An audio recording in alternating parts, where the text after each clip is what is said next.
Very good morning to all of you. As per a previous video, we have already discussed about what do you mean by cash book, subsidiary books, etc. ठीक है ना. सबसे पहले हम लोग जो है वहाँ कैश बुक के अंदर सिंपल जो कैश बुक है उसके बारे में हम लोग डिस्कस करेंगे. ठीक है ना. तो how to prepare a simple cash book. ठीक है ना. तो क्वेश्चन देखिए सीधा. ठीक है ना. इसके अंदर कैश ट्रांजेक्शन जो होंगे वही मेंशन होंगे, क्रेडिट ट्रांजेक्शन इसके अंदर मेंशन नहीं होंगे. बिल्कुल सिंपल है. ठीक है ना. तो आपको ध्यान से देखना है. डन. और इसको अच्छे से समझना है. डन. चलिए फॉर एग्जांपल 1 जनवरी 2001 को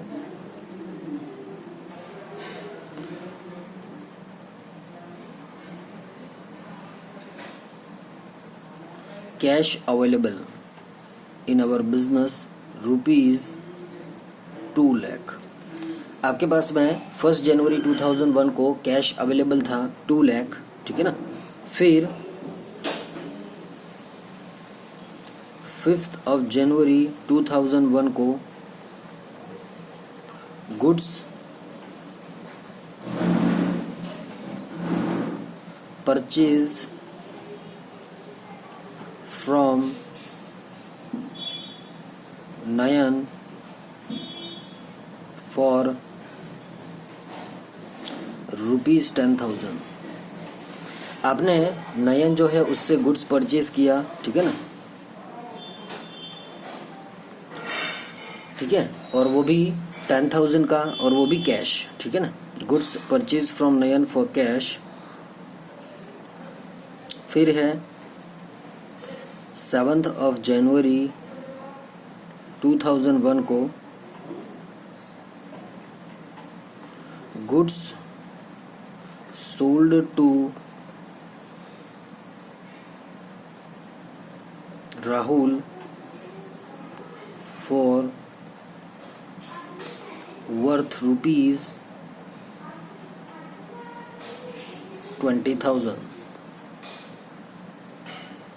Goods sold to Rahul for worth ₹20,000.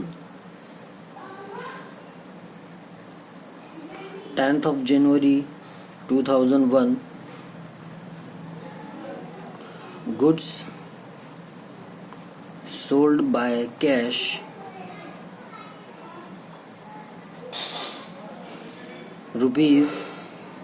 ₹30,000.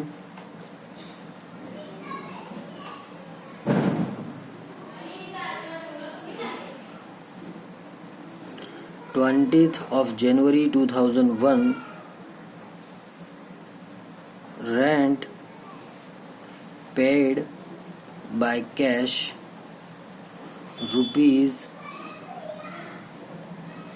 ₹2,000. 25 January 2001. ठीक है ना. ट्रांजेक्शन्स को प्रॉपरली रीड करना है. ठीक है ना. Salary paid ₹5,000.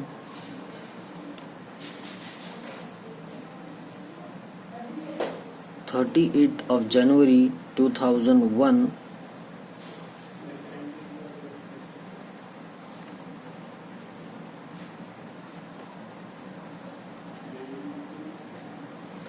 deposited into bank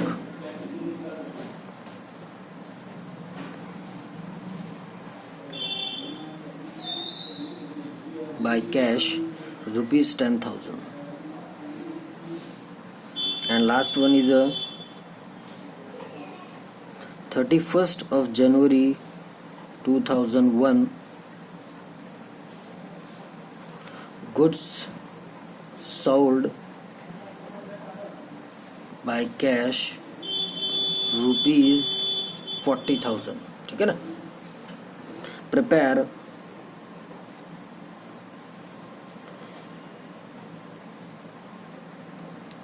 simple cash book.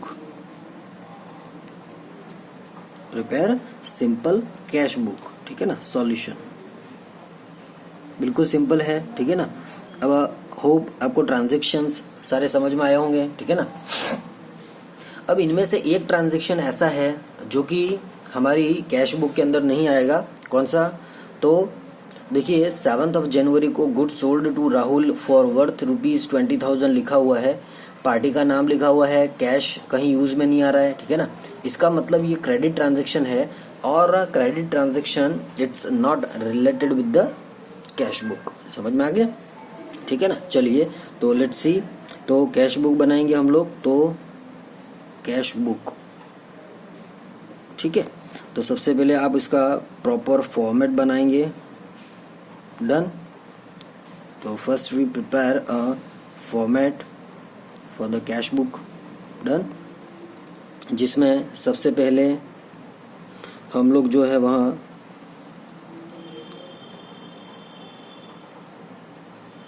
Date लिखते हैं। तो डेट का कॉलम हो गया ये, ठीक है।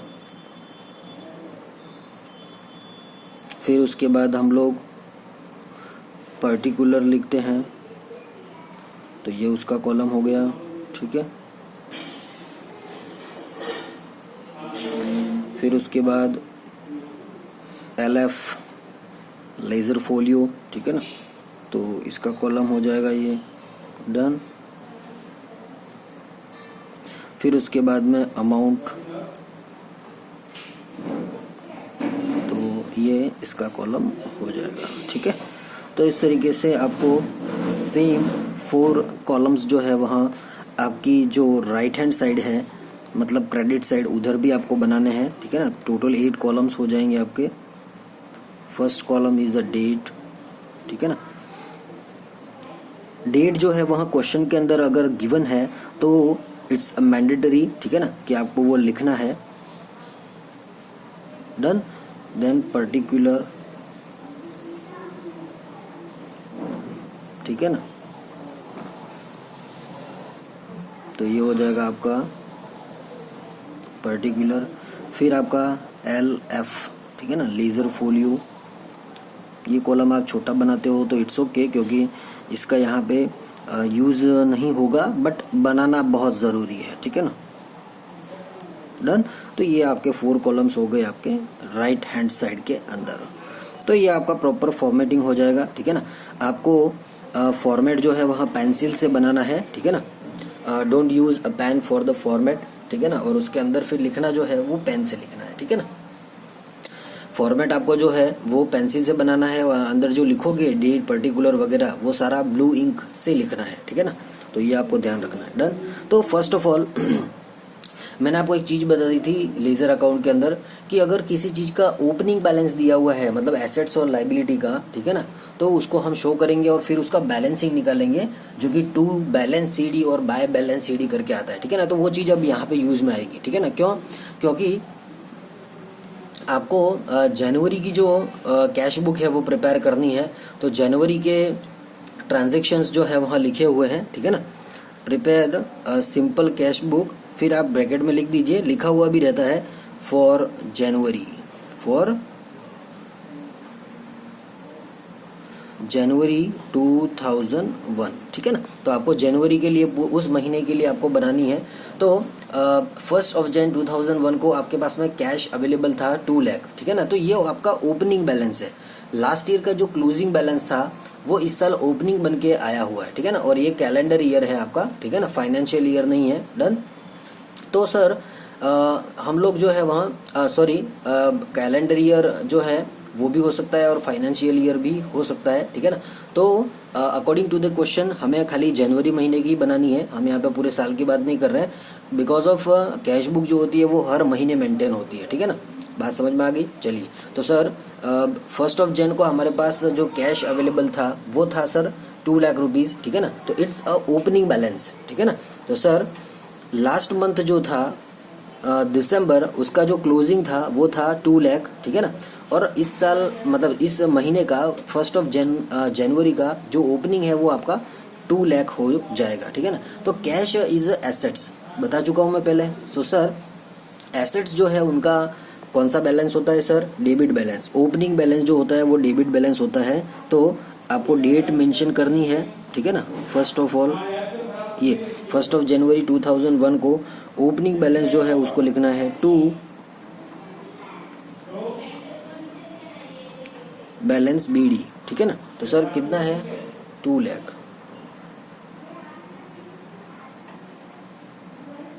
कितना है सर 2 लाख, ठीक है। तो इस तरीके से आपको सबसे पहला काम ये करना है, ठीक है ना। 2 लाख रुपीज ओपनिंग बैलेंस। तो देखिए ओपनिंग बैलेंस जो होता है उसको बीडी करके शो किया जाता है लास्ट ईयर का क्लोजिंग, इस साल का जो ओपनिंग बनता है उसके लिए, ठीक है ना। तो सर ये एसेट्स है और एसेट्स का ओपनिंग बैलेंस जो है वहाँ डेबिट बैलेंस होता है, इसीलिए हम उसको लिखते हैं टू बैलेंस बीडी। बात समझ में आ गई, ठीक है ना। चलिए देन आफ्टर सर कैश और बैंक दोनों जो है वो एसेट्स हैं, पर बैंक के केस के अंदर एक थोड़ा सा चेंज होता है कि उसका बैंक का जो बैंक कॉलम है उसका ओवरड्राफ्ट बैलेंस भी हो सकता है, उसके बारे में बाद में बात करेंगे, ठीक है ना, जब हम लोग 3 कॉलम कैश बुक बनाएंगे, ठीक है ना। चलिए तो कैश अवेलेबल है 2 लाख, तो ओपनिंग कैश आ जाएगा आपका 2 lakh. Then after 5th of January goods purchase from Nayan for cash, ठीक है ना 10,000। तो सबसे पहले आप जर्नल एंट्रीज बनाइए इसकी। तो सर जर्नल एंट्रीज बन जाएगी purchase account debit to cash, बिल्कुल सही बात है सर, ठीक है ना। तो sir purchase account debit to cash हुआ, समझ में आया कि नहीं। तो हम लोग डायरेक्ट पोस्ट कर रहे हैं यहाँ पे, ठीक है ना। कैश अकाउंट जो है उसके अंदर डायरेक्ट पोस्टिंग कर रहे हैं, तो किस तरफ लिखेंगे सर। तो सर कैश अकाउंट जो है वहाँ क्रेडिट हो रहा है, तो क्रेडिट साइड लिखेंगे ऑपोजिट अकाउंट का नेम। तो इधर की साइड में जो लिखते हैं उसको बाय करके लिखते हैं, तो लिखेंगे बाय परचेज। कहानी समझ में आ रही है, ठीक है ना, समझ में आया। ये आपका क्या है सर, ये आपकी रिसिप्ट्स है, ठीक है ना, इसको समझने के लिए। और ये आपकी पेमेंट्स है, ठीक है, ये समझ में आया। कैश जो भी आया वो इधर और जो गया वो इधर। सर मैं अगर गुड्स परचेज करूंगा तो कैश जाएगा, ठीक है ना। तो साथ साथ में आपको जर्नल एंट्री भी समझनी है और पोस्टिंग भी समझना है, ठीक है ना। तो कब, तो 5th of January 2001 को, गॉट इट, ठीक है ना। कितना, तो 10,000 रुपीज, ठीक है ना, ये आपका पेमेंट हो जाएगा, डन। फिर देखिए 7th of January को ये ट्रांजेक्शन नहीं आएगा क्योंकि ये क्रेडिट सेल्स है, ठीक है ना, और क्रेडिट सेल्स जो है वहाँ कैश बुक से रिलेटेड नहीं है, डन। 10th of January को देखिए गुड्स सोल्ड बाय कैश, ठीक है ना। तो सर आपने माल बेचा तो एंट्री क्या बनेगी आपकी, कैश आएगा बिजनेस में, तो cash account debit to sales, ठीक है ना। तो हमारे लिए क्या हो जाएगी सर, रिसिप्ट्स हो जाएगी, ठीक है ना। तो लिखेंगे sir 10th of January 2001 to sales account, ठीक है ना, cash account debit to sales. कितना, तो सर 30,000, कितना 30,000। ये देखिए ऊपर क्वेश्चन में देखिए goods sold by cash ₹30,000 10th of January को, ठीक है ना। तो हमारा आ जाएगा to sales, entry cash account debit to sales. Cash account debit हो रहा है तो डेबिट साइड लिखेंगे टू सेल्स, ठीक है ना। तो आपको डायरेक्ट जो पोस्टिंग करनी है उसको भी साथ साथ में समझते जाना है और जर्नल एंट्रीज का कॉन्सेप्ट भी आपको पता होना चाहिए। 20th of January को देखिए रेंट पेड बाय कैश, आपने 2,000 रुपया रेंट पे किया, तो सर जर्नल एंट्री क्या बनी, rent account debit to cash, all the losses and expenses are debited and cash is a real nature, so goes out from the business, cash is always be credited. तो sir आपका journal entries बन जाएगी rent account debit to cash, गया business से, ठीक है ना। तो ये पेमेंट हुआ सर, तो कौन सी डेट को आप रेंट पे कर रहे हो सर, 20th of January को, ठीक है ना, 20th of January को कैश तो लिखेंगे बाय, कैश में रेंट पे कर दिया तो लिखेंगे बाय रेंट, कितना सर, तो सर रेंट पेड 2,000 रुपीज, ठीक है ना, डन। चलिए नेक्स्ट ट्रांजेक्शन देखिए 25th of January को देखिए सैलरी पेड ₹5,000, ठीक है ना। तो सैलरी भी आपने कैश में पे की है, ठीक है ना, सैलरी पेड लिखा है, इट मीन्स कि वो कैश है, डन। तो सर 5,000 जो है वहाँ इट्स ऑल्सो अ पेमेंट। तो सर डेट हो जाएगी 25th of January, ठीक है ना, 25th of January, ठीक है ना। तो बाय सैलरी ₹5,000, ठीक है, डन। चलिए नेक्स्ट देखिए deposited in bank by cash ₹10,000, ठीक है ना, बैंक में डिपॉजिट किया तो सर कैश गया, ठीक है ना, तो पेमेंट किया आपने, तो 38 ऑफ जनवरी 2001 को, तो सर बाय बैंक, कैसे sir? Bank account debit to cash, cash गया और बैंक रिसीवर होगा, ठीक है ना। तो बैंक मतलब एटलीस्ट हमने क्या किया सर? पेमेंट किया, ठीक है ना। बैंक में पेमेंट किया, बैंक में जाके जमा किए, तो हमारे पास पैसा कम हुआ, तो क्या हमारी कैश बुक जो है वो क्या शो करेगी? हमने पेमेंट किया है, ठीक है ना। सर कितना? 10,000 रुपीज, ठीक है। ये बात समझ में आई। फिर good sold by cash rupees 40,000, sir good sale किया, तो सर हमारे लिए रिसिप्ट हो जाएगी, कैश है इसीलिए कैश ट्रांजैक्शन है, ठीक है ना। तो सर 31 ऑफ जनवरी को देखिए, to sales, cash account debit to sales कितना सर? तो 40,000। डन, बात समझ में आ गई। अब बैलेंसिंग कर लीजिए, ठीक है ना। तो सर डेबिट साइड का टोटल कितना हुआ? 2,40,000, 2,70,000, ठीक है ना। उसमें से ये माइनस कर दीजिए, ठीक है। तो सर 2,70,000 जो है, 2,70,000 जो है उसमें से 10,000 माइनस करना है, उसके बाद 2,000 माइनस करना है, उसके बाद 5,000 माइनस करना है, देन 10,000 माइनस करना है। तो 2,43,000 जो है वो आपका 31 ऑफ जनवरी 2001 को क्लोजिंग बैलेंस आ जाएगा, ठीक है ना, जिसको हम डिफरेंस अमाउंट को सीडी करके लिखते हैं। इधर का टोटल ज्यादा है तो डिफरेंस अमाउंट कहाँ लिखना है? इस तरफ, ठीक है ना। और डिफरेंस अमाउंट को सीडी करके लिखा जाता है, बाय बैलेंस सीडी। समझ में आ गई नहीं? देखिए लास्ट ईयर का ये क्लोजिंग बैलेंस था, अगर मैं लास्ट मंथ का, लास्ट ईयर निकल रहा है, sorry for that. So sir last month का मतलब दिसंबर का जो है वो आपका क्लोजिंग जो है वह 2 लाख था। तो लास्ट मंथ की जो कैश बुक बनाई होगी उसमें आपने लिखा होगा यहाँ पे बाय बैलेंस सीडी 2 लाख, जो इस महीने में 1 ऑफ जनवरी को ओपनिंग बन के आगे आया है, ठीक है ना। तो लिखते हैं इसको 2 बैलेंस बीडी। तो आपका ये जो 2 लाख अवेलेबल है उसको हम यहाँ पे कैश जो है वहाँ उसको काम में लेंगे, ठीक है ना। और उसके साथ में जो इस महीने के पर्टिकुलर जो ट्रांजेक्शन है कैश ट्रांजेक्शन, तो उसको हमने मेंशन किया है, ठीक है ना। तो ये cash book, simple cash book बनाने का तरीका है। डन।